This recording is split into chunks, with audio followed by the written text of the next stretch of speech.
কলকাতার এক বাসায় তাকে পরিকল্পিতভাবে খুন করা হয়েছে। আমরা 3 জন অপরাধীকে আমাদের পুলিশ ধরেছেন। ভারতের কেউ এখানে জড়িত হন নাই। যারা হত্যা করেছেন এখন পর্যন্ত আমাদের কাছে যা ইনফরমেশন, আমাদের দেশের মানুষই এর সঙ্গে জড়িত। এর সুষ্ঠু তদন্ত চাই এবং আমি এর শেষ পর্যন্ত দেখতে চাই। দেখছিলেন প্রধান শিরোনাম। সন্ধ্যার সময় সঙ্গে আছি আমি ওমর ইনাম।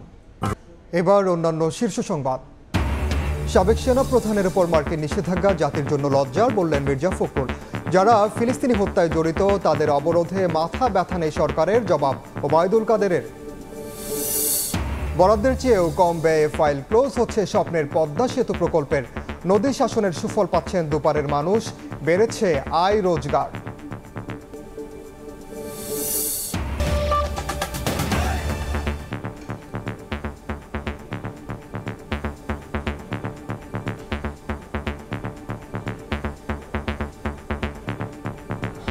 এদিকে আনোয়ারুল আজিম আনারকে পরিকল্পিতভাবে খুন করা হয়েছে বলে জানিয়েছেন স্বরাষ্ট্রমন্ত্রী আসাদুজ্জামান খান কামাল। এতে বাংলাদেশিরাই জড়িত বলেও জানান তিনি। আর বাবা হত্যার রহস্য উদ্ঘাটনে সুষ্ঠু তদন্ত চেয়ে প্রধানমন্ত্রীর হস্তক্ষেপ কামনা করেছেন মেয়ে মুমতারিন ফেরদৌস ডরিন। আনোয়ারুল আজিম আনারের মৃত্যুতে শোক জানিয়েছেন প্রধানমন্ত্রী শেখ হাসিনা। আজকে আমি এতিম হয়ে গেছি, জানো আমার বাবা হত্যার আমি বিচার পাই। কারা করেছে, কেন করেছে, এর সুষ্ঠু তদন্ত চাই। প্রধান বলেন, আনোয়ারুল আজিম আনারের মৃত্যু রহস্য উদ্ঘাটনে ভারতীয় পুলিশের সঙ্গে বাংলাদেশের পুলিশ একসঙ্গে কাজ করছে। তাদের কর্মকর্তা, আমাদের তদন্তকারী কর্মকর্তারা কিন্তু কাজ করেছেন। নিবিড়ভাবে আমরা ইন্ডিয়ান পুলিশের সাথে কাজ করছি। কয়েকজনকে আইনের আওতায় নিয়ে আসছি।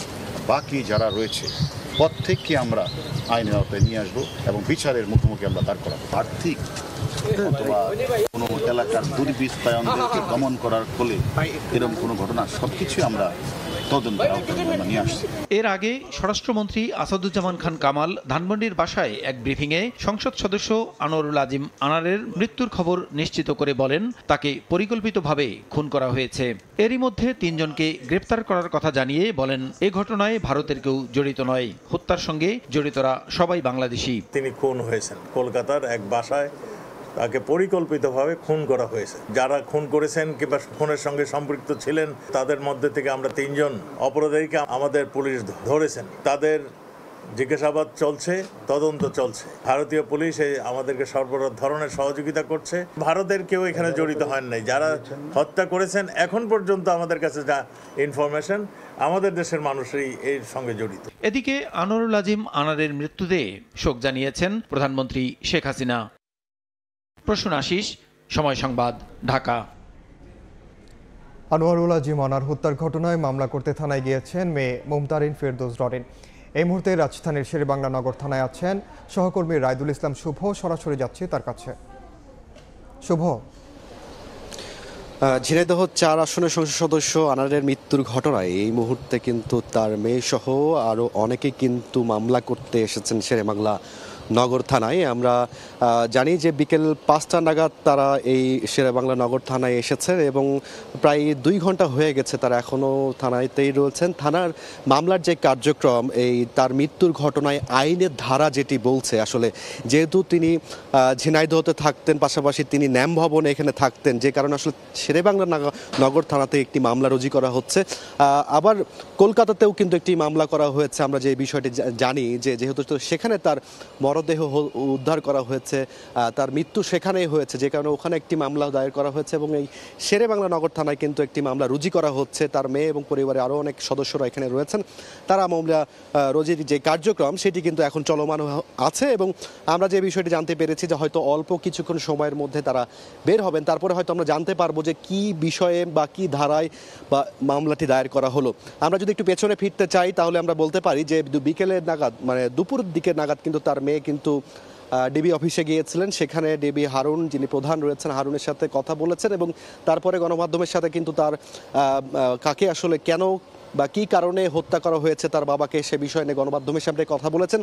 তার পাশাপাশি তার মা আবার হত্যার বিচার দাবি করেছেন এবং প্রধানমন্ত্রীর কাছে এই বিষয়টি নিয়ে এবং আবেদন জানিয়েছেন যে দ্রুত যেন এই বিচারটি করা হয়। পাশাপাশি আমাদের সকালের দিকে যে কথাটি আমরা যে শুনেছি যে স্বরাষ্ট্রমন্ত্রী বলেছেন এই ঘটনায় কিন্তু এখন পর্যন্ত 3 জনকে আটক করা হয়েছে এবং বাংলাদেশি কোনো না কেউ জড়িত রয়েছে বলে যে বিষয়টি স্বরাষ্ট্রমন্ত্রী আমাদেরকে জানিয়েছেন। পাশাপাশি ভারতের এখানকার কেউ যুক্ত আছে কিনা সে বিষয়ে কিন্তু এখন পর্যন্ত সুনিশ্চিত হয়নি।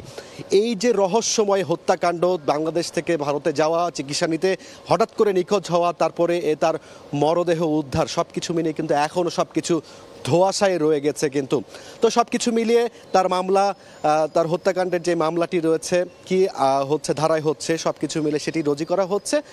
সবকিছু মিলে শেরেবাংলা নগর থানা থেকে এই ছিল আমার কাছে সর্বশেষ।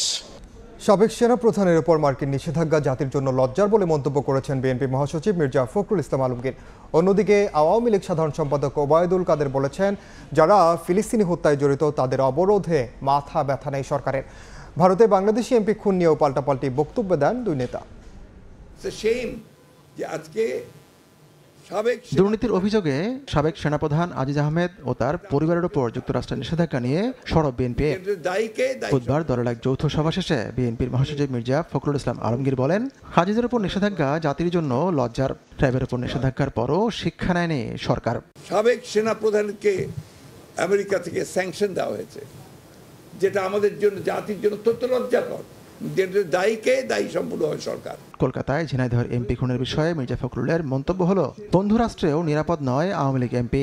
সদস্য বিদেশে গিয়ে নিখোঁজ হয়ে গেলেন, তার কোনো খবর তারা দিতে পারলেন না পারলেন বাংলাদেশ সরকার, না পারলেন বন্ধু রাষ্ট্র তাদের ভারত। এদিকে একই দিন বিকেলে রাজধানীর বঙ্গবন্ধু অ্যাভিনিউতে আয়োজিত আলোচনা সভায় অংশ নিয়ে ওবায়দুল কাদের বলেন, যারা ফিলিস্তিনে গণহত্যায় সমর্থন দেয় তাদের নিষেধাজ্ঞায় বিচলিত নয় সরকার।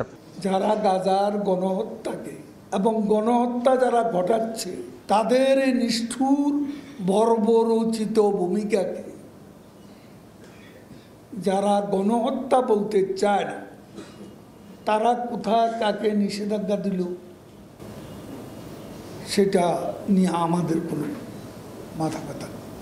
এমপি খুনের বিষয়ে মির্জা ফখরুল ভারতকে জড়িয়ে যা বলছেন তার সমীচীন নয় বলেও মন্তব্য করেন আওয়ামী লীগ সাধারণ সম্পাদক। ফখরুল সাহেব বলছেন বন্ধু রাষ্ট্রে গিয়ে নিরাপদ থাকে না, কিন্তু বন্ধু আপনাদের যদি শত্রু রাষ্ট্র তো সেখানে সালাউদ্দিন আপনাদের এমপি এতদিন নিরাপদে কেমন করে আছে?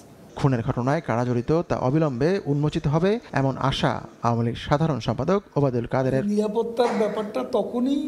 হাতিকুর রহমান তামাল, সময় সংবাদ, ঢাকা।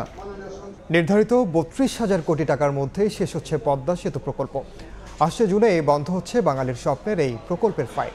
কর্তৃপক্ষ বলছে, নদী শাসনের ঠিকাদার প্রতিষ্ঠানকে সবশেষ কিস্তি শোধ করলেও ব্যয় নির্ধারিত বাজেটের মধ্যেই থাকবে। আক্কাস আলীর এই চওড়া হাসি যেন দিন বদলের এক ছোট্ট গল্প। বয়স 50 পেরিয়েছে, পদ্মাপাড়ি জন্ম, বেড়ে ওঠাও এই প্রমত্তার স্রোতে। তবে গত 2 বছরে অনেক বদলেছে তার যাপিত জীবন।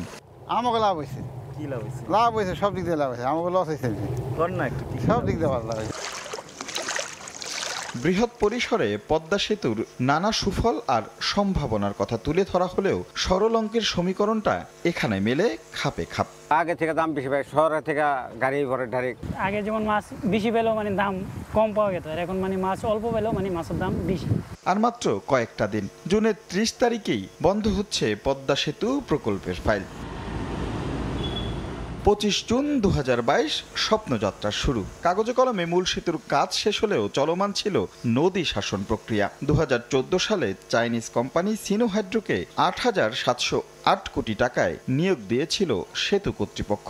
দুই পারে 16 কিলোমিটার নদী শাসন শেষ। গত সেপ্টেম্বরে ব্যয় এক দফা বাড়িয়ে খরচ দাঁড়ায় 9,586 কোটি টাকা। শেষ বেলায় এসে নতুন করে আরও 1,000 কোটি টাকা দাবি করেছে সিনো হাইড্রো। প্রকল্প পরিচালক জানিয়েছেন, যাচাই বাছাই শেষে এ বিষয়ে নেওয়া হবে চূড়ান্ত সিদ্ধান্ত।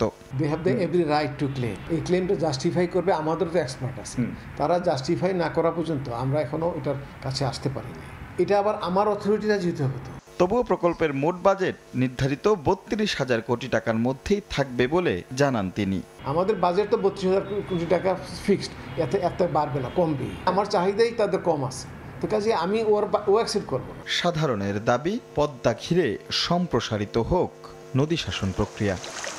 এই সহজ সরল মানুষগুলো অনেক বৈজ্ঞানিক ব্যাখ্যা বা হিসাব নিকাশ সম্পর্কে হয়তো জানেন না, তবে তারা খুব ভালো করে বোঝেন যদি এই পদ্মা কেন্দ্রিক সঠিক পরিকল্পনা আর তার সঠিক বাস্তবায়ন নিশ্চিত করা যায়, তাহলে পদ্মার দুপারের মানুষের যেমন ভাগ্য বদল হবে, তার প্রভাব পড়বে গোটা বাংলাদেশেই।